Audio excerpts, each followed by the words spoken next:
جو اب کیے ہو داتا ایسا نہ کیجیو، اگلے جنم موہے بٹیا نہ کیجیو۔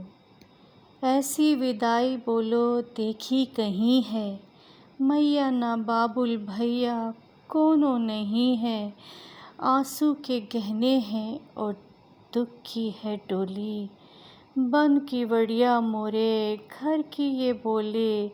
اس اور سپنوں بھی آیا نہ کیجیو، اگلے جنم موہے بٹیا نہ کیجیو۔ اگلے جنم موہے بٹیا نہ کیجیو، جو اب کیے ہو داتا ایسا نہ کیجیو۔ کائرتا کی انتہا یہ ہے کہ آپ غلط کو دیکھ کر بھی چپ بیٹھے رہیں۔ اگر آپ کچھ نہیں کر سکتے تو جو غلط ہے اس کو غلط بولیں، اس کو غلط مانیں۔ اور ہمارے سماج کے اندر جو آج کل لڑکیوں کے ساتھ ہو رہا ہے، اس میں نہ وہ بچی دیکھ رہے ہیں نہ بوڑھی دیکھ رہے ہیں، کچھ بھی نہیں دیکھا جا رہا۔ اور ان کے ساتھ جو یہ زیادتی کے کیسز بڑھ رہے ہیں، یہ سمجھ میں نہیں آ رہے۔ کیا یہ سوشل میڈیا دیکھ دیکھ کے لوگوں کے دماغ خراب ہو گئے ہیں؟ لوگ اپنے آپ کو کیا سمجھ لگے؟ خدا سمجھنے لگے، بھگوان سمجھنے لگے کہ وہ جو بھی ظلم کریں گے اور وہ ظلم ایسا ہوگا کہ انسان آگے والے اس کی ہڈیاں ٹوٹ گئی ہیں۔ اتنا برا ظلم اس لڑکی کے ساتھ کیا گیا ہے۔ آپ سوچیں کہ اس کے جسم کی کتنی ہڈیاں ٹوٹی ہیں، اس کی آنکھوں سے خون بہہ رہا تھا۔ اس کا مطلب یہ ہے کہ یہ بندی آخر تک لڑتی رہی ہے، اس نے گیو اپ نہیں کیا۔ آخر کب تک ہم لوگ یہ اتیاچار سہتے رہیں گے؟ ہمیں اپنے لڑکی ہونے پر، اپنی عورت ہونے پر اب شرم آنے لگی ہے۔ اب جن کے گھروں میں بیٹیاں ہیں، بہنیں ہیں، وہ ڈرنے لگے ہیں کہ گھر کے اندر ہماری بہنیں، بیٹیاں، ہماری مائیں موجود ہیں اور باہر سارے جانور گھوم رہے ہیں۔ کیا ایک لڑکی باہر نکلے گی نہیں کبھی کچھ کرنے کے لیے؟ یہ تو ہمیں ایسا لگ رہا ہے اسٹون ایج سے بھی پتہ نہیں کون سے زمانے میں جی رہے ہیں، جہاں پہ اگر کوئی آواز اٹھاتی ہے سچ کے لیے یا غلط کو غلط کہتی ہے تو اس کے ساتھ ایسا بھیانک سلوک کیا جاتا ہے کہ یا تو وہ بیچاری شرم کے مارے بول ہی نہیں پاتی یا اس کی آواز کو ہمیشہ کے لیے خاموش کر دیا جاتا ہے۔ یہ ڈاکٹر مومیتا کا جو کولکتہ کا سین ہے، یہ بھی کچھ ایسا ہی ہے۔ یہ کوئی ابھی تو بہت پردے اٹھنے باقی ہیں، ابھی تو یہ کیس چل رہا ہے، اس میں روز روز نئے باتیں سامنے آ رہی ہیں نکل کے، اور ابھی بھی پتہ نہیں کتنے پردے اٹھنے باقی ہیں۔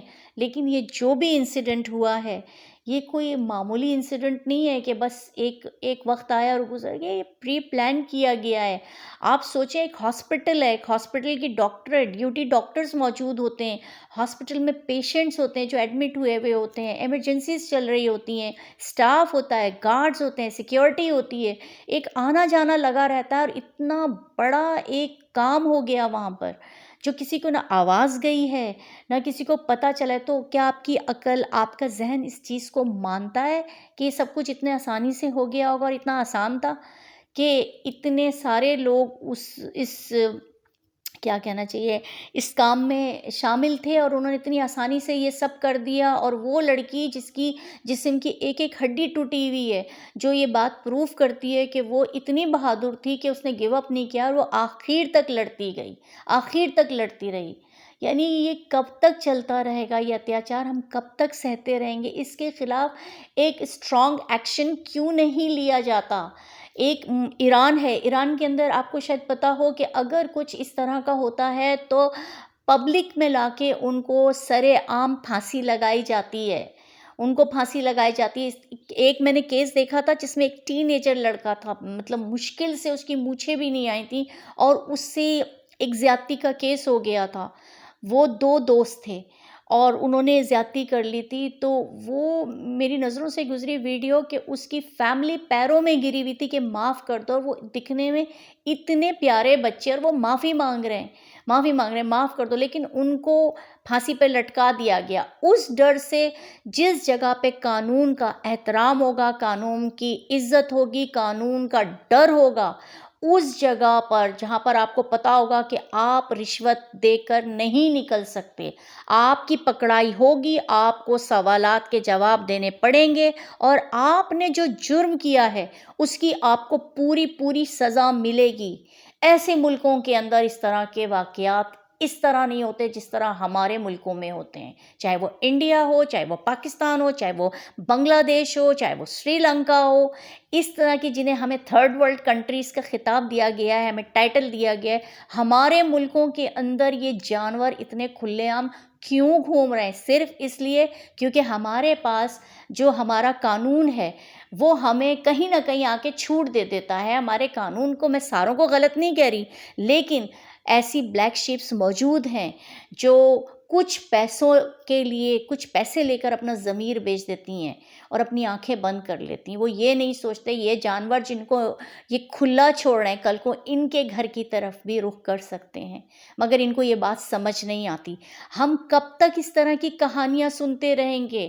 کب تک یہ دیکھتے رہیں گے کہ اتنی پیاری پیاری انٹیلیجنٹ جو کچھ بننا چاہتی تھیں، جنہوں نے ابھی زندگی میں کچھ دیکھا ہی نہیں تھا، اور ان کے ساتھ اتنے بھیانک کام ہوئے ہیں کہ انسانیت شرمندہ ہو جاتی ہے، روح کانپ جاتی ہے ان کے بارے میں سوچتے ہیں۔ ان کا قصور کیا تھا؟ صرف ایک عورت ہونا اتنا بڑا جرم ہے، اتنا بڑا قصور ہے کہ اس کی اس طرح سزا دی جائے، اتنی تکلیف دی جائے؟ ایسا کون کرتا ہے؟ کتنی کہانیاں ہم سنتے رہیں گے اور تھوڑی سی دیر شور مچائیں گے، اس کے بعد سارے جو کیس ہوتا ہے اس کے بعد وہ کیس غائب ہو جاتا ہے، ہمیں پتہ ہی نہیں چلتا کس کے ساتھ کیا ہوا ہے۔ ہم کب تک اس اتیاچار کو برداشت کرتے رہیں گے؟ کیوں کوئی ایسا قانون، کوئی ایسا ایکشن نہیں لیا جاتا، ایسی سخت سزا نہیں دی جاتی جس سے انسان کانپ جائے اور وہ 10 دفعہ کرنے سے پہلے 100 دفعہ سوچے کہ میں یہ کروں گا تو اس کی مجھے سزا کیا ملے گی؟ انسان بیٹیوں سے کتنا پیار کرتا ہے، پھول جیسی بیٹیاں، آپ کہتے ہیں نا بیٹے تو چلیں بیٹے ہیں لیکن بیٹیاں کبھی ساتھ نہیں چھوڑتی، لیکن اب لوگ بیٹیوں سے ڈر رہے ہیں، بیٹیوں کے لیے ڈر رہے ہیں۔ ایک آپ کو قصہ پتہ چلا ہوگا، یہ کافی پرانا ہے، جب مختارہ مائی جو تھیں ان کو پاکستان کے اندر ان کے ساتھ یہ ایک سین ہوا تھا اور ان کو بھی زیادتی کا نشانہ بنایا گیا تھا، اور اس کے بعد وہ بندی نے ہار نہیں مانی، وہ لڑتی رہی اور آخرکار اس نے اپنی پوزیشن اسٹرانگ کی۔ آج اس کو ایک طرح سے ایک عزت کی نگاہ سے دیکھا جاتا ہے، ایک موٹیویشنل اسپیکر کی طرح سے اس کو دیکھا جاتا ہے کہ وہ جہاں جاتی ہے وہ بتاتی ہے کہ عورت اتنی کمزور نہیں ہے جتنا اس کو سمجھ لیا جاتا ہے، جو ظلم اس کے ساتھ کیا جاتا ہے۔ عورت اتنی کمزور نہیں ہے، عورت اگر اپنی کرنی پر آ جائے نا تو وہ دنیا کو جھکا سکتی ہے۔ ہر جگہ کے اوپر ہیرسمنٹ کا سامنا ہے خواتین کو، لیڈیز کو، عورتوں کو، کہ اس میں ہمارے سسٹم کا بہت بڑا ہاتھ ہے، کیونکہ ہم عورتوں کو دیکھتے ہی اس طرح سے ہیں۔ ہم اپنے گھر کی تو بہو بیٹیوں کو چھپا کے رکھیں گے، لیکن باہر اگر بچی بھی نظر آ جاتی ہے تو ہم نے سر سے پیر تک اس کا ایکس رے لینا ضروری ہے۔